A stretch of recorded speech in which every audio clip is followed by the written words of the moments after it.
In this video, I'm going to show you how you can create a Microsoft Teams account. So what we first need to do is head over to the Microsoft Teams website. To do that, just go ahead and Google search Microsoft Teams. Once you've made that Google search, you'll then be taken to the results. You can go ahead and click on the first one, which will take you to the Microsoft website.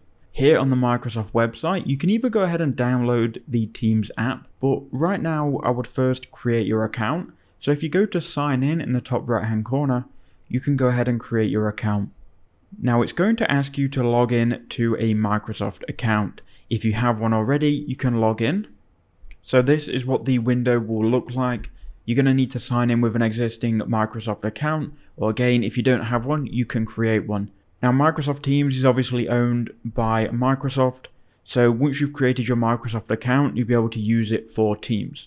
I'm going to create a brand new account, but you can use an existing one if you want, and you can just go ahead and sign in here.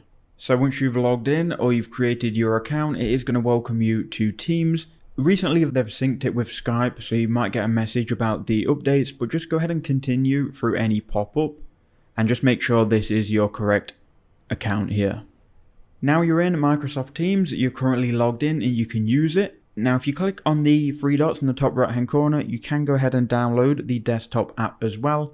And once you've got that downloaded, once you open it up, it's going to ask you to log in. You can just sign in here in the top right hand corner and you can use it the same as the web version. So that's how you can do it. Please leave a like and comment if that helped.